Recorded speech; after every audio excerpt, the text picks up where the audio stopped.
Thanks for joining us on another edition of Bowl Fast Talk Straight.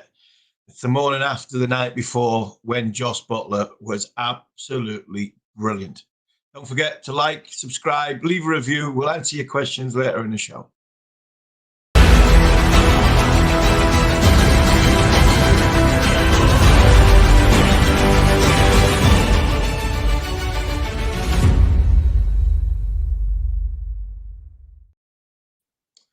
Well, John, I'm going to talk about Joss Butler right from the very start because it was a masterclass against Australia, and I thought that was a better innings. I know he got more runs, but I thought it was a better innings and a better constructed innings and a game awareness innings, and I think that was the best innings that Joss Butler's ever played for England.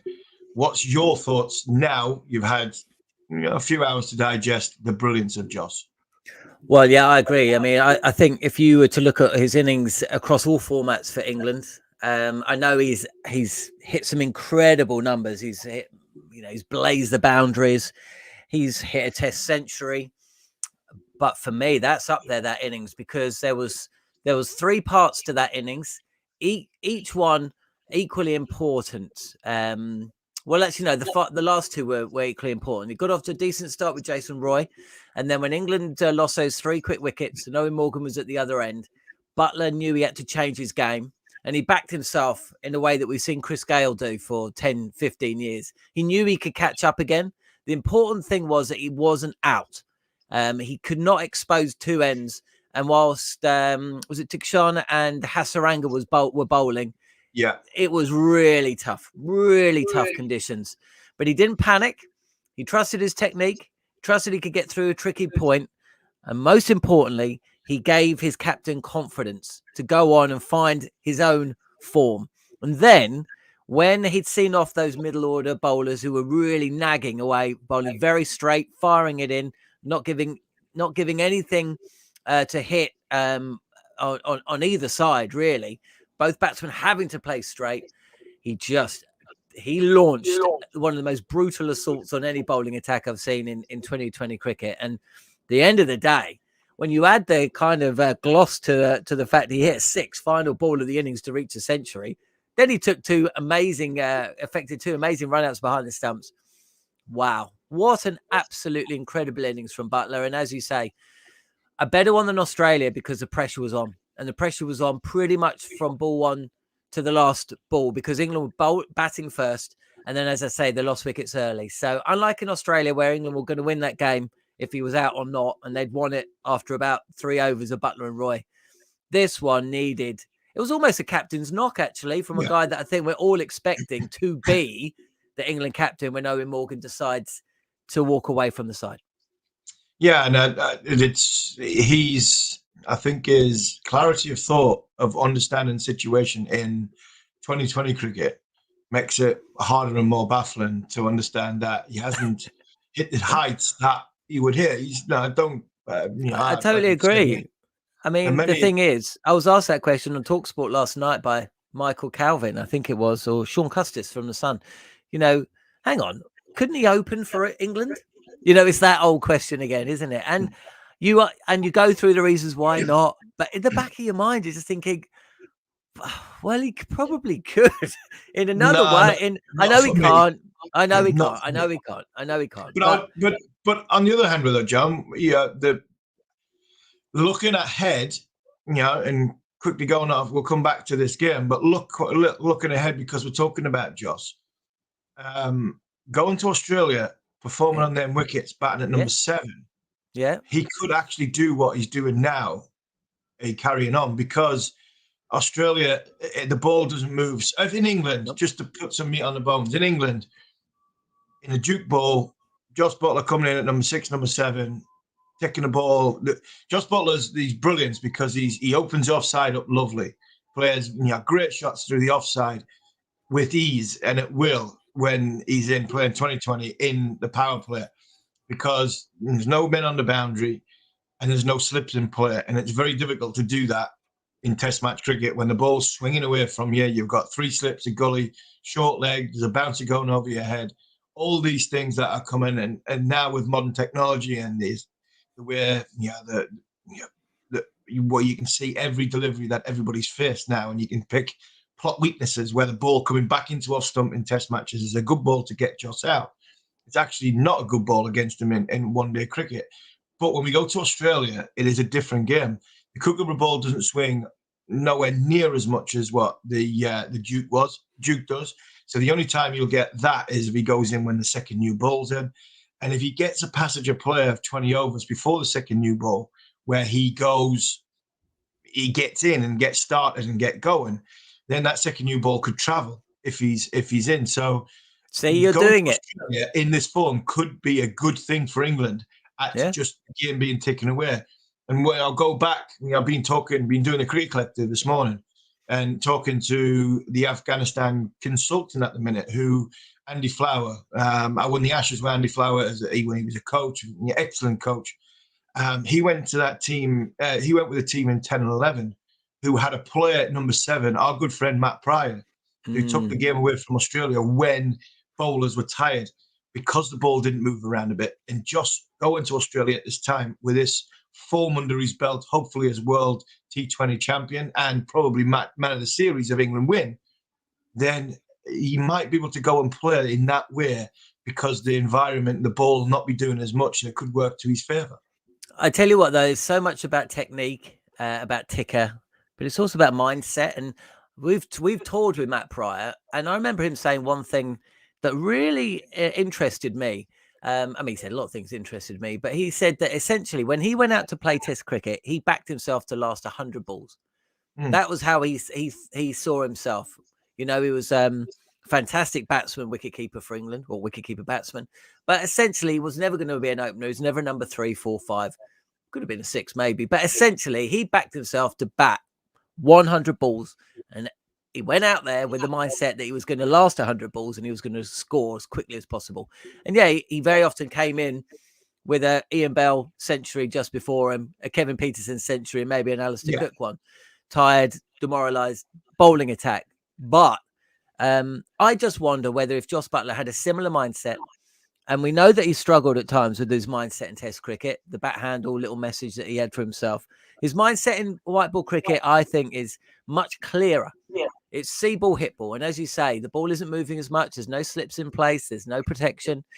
And I just think he doesn't feel the pressure as much on the occasion. So can you transplant that to Test cricket? Well, what is he now? 33, 34? We haven't seen it happen yet. I would love to. Look, he can make his whole career by one Ashes. Yeah. If England go and beat Australia, Jos Buttler will be remembered as an England legend if he is the one that does it. You know, he scores 2 centuries, or he rescues England, or whatever. So it's still there for him. I'd love to see it. So would I.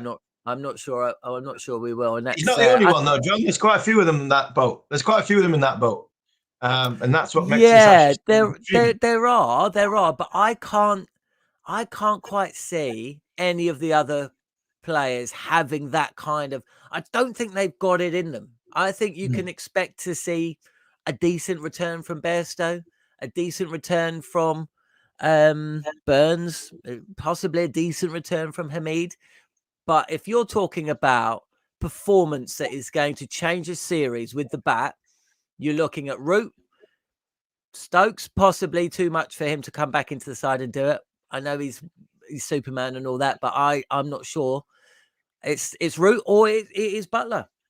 And it's that blind hope, I think, because we've never really seen it, but we know in there he does possess the talent to do it. So we shall see. We've had some questions in. Please get them in. Bowlfast Talk Straight. Steve Harmison will answer all the questions that come in. We've got some familiar names and we've got a couple of new ones as well. New one from Ruben Logan Nathan says, should England be worried that Jason Roy is not firing as Buttler? If Butler's dismissed early, Roy, Milan and Bairstow don't look like they can replace him in hitting big scores. I mean, Roy, I think, was man of the match player of the match against West Indies. I'm not really that concerned about Jason Roy. I'm not really concerned about Bairstow. Milan, I am a little bit concerned about. What about you, homie? Yeah, I'm concerned a little bit about Milan, but we always are. Milan seems to be the one we kick in the backside or kick in the guts every time that we have an indifferent power play or he doesn't score any runs. We we seem to want a Milan out the side, and I'm not going to go against what that. He might be the one that, if England change the balance of their side, he might be the one that he finds not in the team. I don't buy these test world rankings. I think they're a load of nonsense, largely because I'm a bowler and I look at Jasper Bumrah. He's one of the best bowlers in the world in T20 cricket, and I don't think he's in the top 20 when it comes to the rankings. So it just tells you how distorted they are. I've no problem with Roy. I think Roy is... One thing I will say about Jason, and which he's doing, if he's going to get out in a power play, he gets out for quick runs. If he gets 10, 15, 20, he gets them off 7 balls. And then that gives him the impetus of England to get a good start, because Buttler likes to bat and then catch up. Not many times he does it from ball 1, like Australia. But like I said, it was a low total we were going for. If Milan likes to bat for a bit and catch up, so does Owen Morgan. So if Roy goes in and blasts quickly and hits 3 or 4 boundaries in the first 2 or 3 overs and then gets out, I'm not as concerned. I'd rather Buttler be the one that bats for the longer period of time. Johnny, he's there to sort of hit the spin in the middle, and he could do with a score, but I'm not really concerned on him. The only thing I will say on the Milan situation is, with Mills is out for me. I know ECB are saying, we have a look in 48 hours. I know as a fast bowler, especially as his track record, Mills is out. So if England want to go like for like and keep the angle and play David Willey, I'd be also tempted. I'd want the pace in there as well of Mark Wood. That would mean everybody either moving up 1 in the order or Moeen Ali going in at number 3, because Liam Livingstone didn't bat in that last game. And you've got somebody with the power of Livingstone not getting in. I think he has to, if he's in the team to play, he's in the team to bat. And that for me is something that I'd be seriously considering going into the South Africa game as an experiment, because England are in the semi-final. Well, look, you mentioned the South Africa game, and Stephen Raby, another new viewer. Thanks for joining us on the show. Stephen asks, even if Mills didn't injure himself, would you have brought in Wood for the South Africa game? Due to Mills' economy in the last 2 games, he did take a little bit of tap towards the back end of the innings against Australia, when, as we know, conditions do ease, and he was expensive with his first over or so against Sri Lanka yesterday. I mean, obviously, you're a huge fan of Wood. It would make sense, wouldn't it? I mean, you made a point on the Following On podcast yesterday that you would have changed things around to, Mills and Wood have both had long-standing injury concerns. To expect Mills to play at that tempo, 4 matches inside a week and a bit, was always, potentially asking for trouble, and unfortunately that's what happened. So to answer Stephen's question, Harmy, I mean, what changes would you make, Steve Harmison? What changes would you make for the South Africa game? Stephen, that is a good question. I'm not really bothered about Mills' economy rate, as long as he takes wickets. A bit like the Roy answer before. If Mills takes 3 wickets and goes for 40 off 4, he's done his job. He's done his job, because his job is there. Wokes, Jordan, they're the ones that are more the sort of you try to be as economical. Mills is a bit like Rashid. He's your trump card. He's your ace in the pack, that he might be expensive, but he'll pick wickets up. And if he gets 3 wickets for 40 runs, then the teams aren't getting 160, 170 against you. I personally would have left Mills out after the second game and played Wood to get Wood into the tournament. If I was looking at the tournament as a whole and believing I was going to win it, I was going to have to win 7 games. I probably would have been looking at Mills playing 3, Wood playing 3 or 4, and then playing together maybe once or twice, possibly at the back end if things were working as an experiment. But I wouldn't have played Tamil Mills in, his body tells me, I couldn't play Tamil Mills in 4 games in the space of 10 days. Exactly the same. I wouldn't have played Mark Wood 4 games in 10 days, because their bodies tell you that they're not up to the task. So it's a massive blow. Me personally, I would experiment. I'd go Moeen Ali at 3, Johnny Bairstow at 4, Owen Morgan 5, Liam Livingstone at 6, and I would bring in David Willey. So that would be Woke 7, Willey 8, Jordan 9, Rashid 10, and Mark Wood 11. I've got a left arm option. I've got serious pace option. I've got two very good spinners and a part-time spinner who I thought was excellent the other night with a wet ball. And I've got two guys who can bowl in the power play in Wokes and Jordan, also giving me options to bowl at the death. And that for me would be a well-balanced side. G. Paul is back. He says, what's your take? Not that G. Paul question, the other one. That's right. Yeah. What's your take on India's team performance last Sunday? This was the game against New Zealand, of course. Well, G. Paul, I was astounded when I didn't see Rohit Sharma go in number one. It's just that was the thing that baffled me. You know, there's a lot of talk. Jasper Bumrah came out in the week saying bubble. He didn't say a bubble life was affecting him, but he hinted bubble life 2 and a bit years inside a bubble. To see Rohit Sharma in the team and not come in first, I struggle with that one. This guy's got 2 or 3 double hundreds in 50 over cricket. He's got, he's won 5 or 6 IPLs, largely down to him, his partnership at the top with Quinton de Kock. That baffled me. You've got 3 anchors now for me in the Indian cricket team in the 2020 game. You've got Rohit Sharma, KL Rahul, and Virat Kohli, all fine players, all very, very good shot makers, but the players that you build the innings around.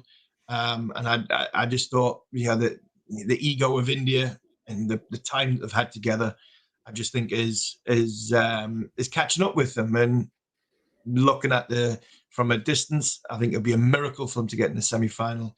You've got a new coach coming in Rahul Dravid, a new captain yet to be unknown.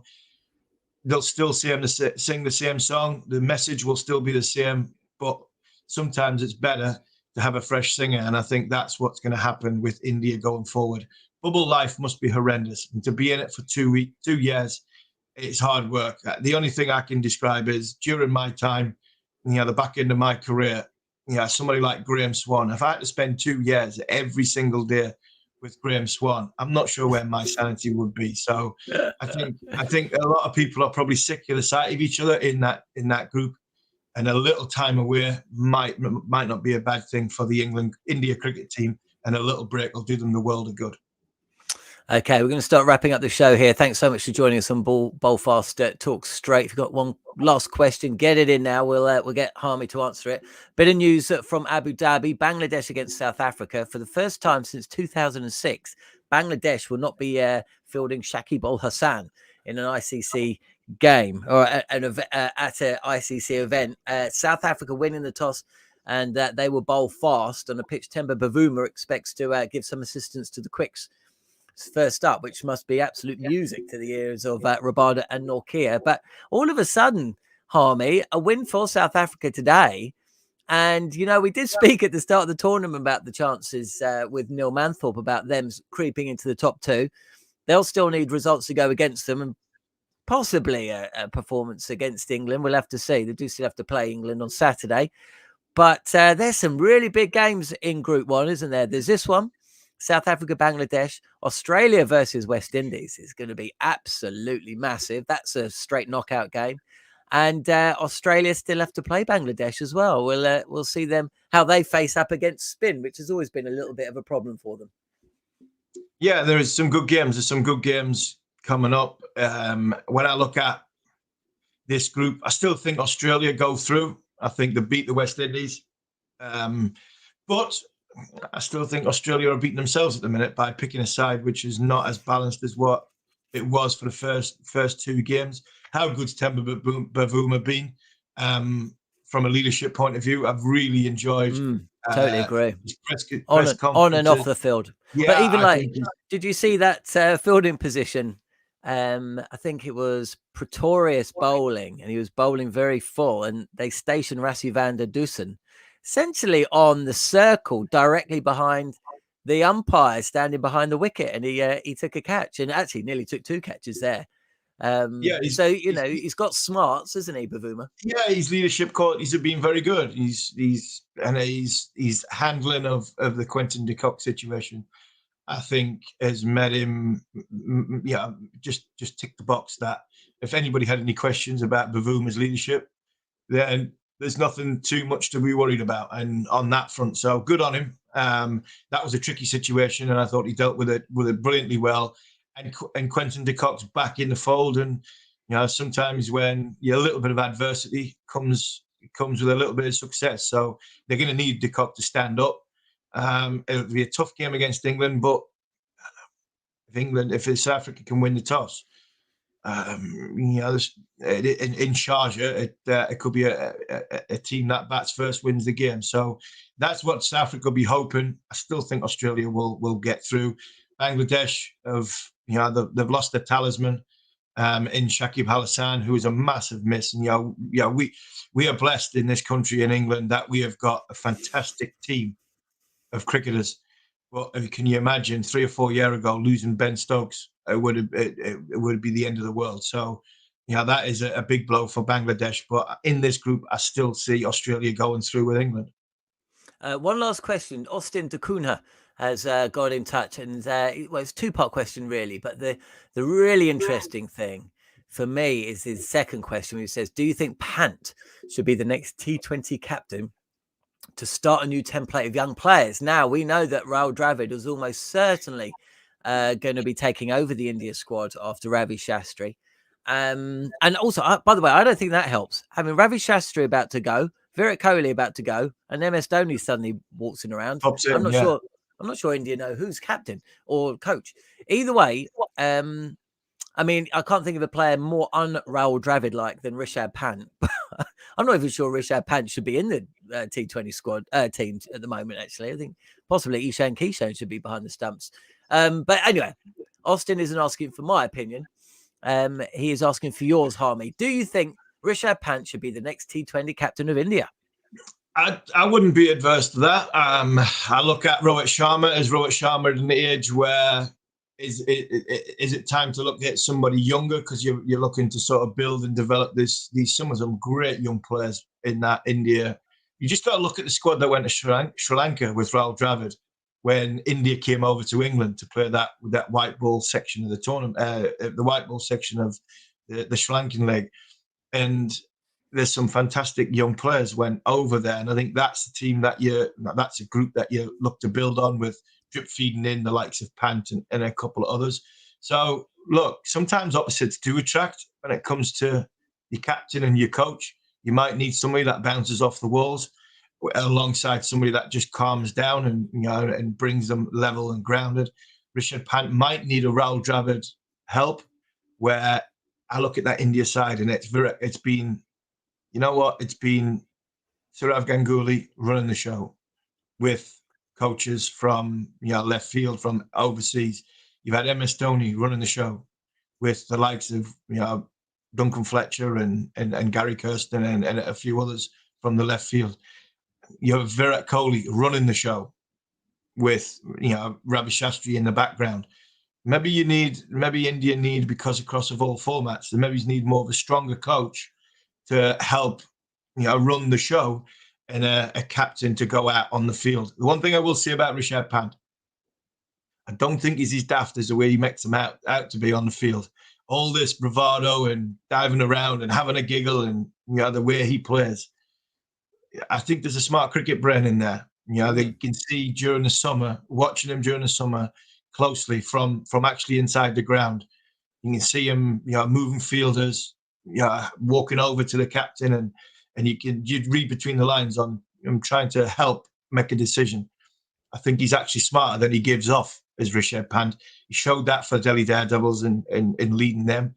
And why not? Why not have somebody like Pant as your captain? But like you've said, you've got to justify your place in the side first before you lead your country. Brilliant stuff. Harmy, look, we'll be back on Bowlfast Talk Straight. Thanks so much for your comments and your questions. Please subscribe and review to the channel. We'll be back following the England-South Africa game on Saturday, but India have got some big games as well this week, so we'll be keeping an eye on them as well. We've got some tester times coming up. Mark Wood sat down to look back at St. Lucia in St. Lucia, as England play West Indies from the start of 2019. And also Paul Collingwood on that famous victory for England in 2010 World T20. So plenty to come here on Bolfast Talk Straight on Steve Harmison's YouTube channel. But for now, thanks for watching.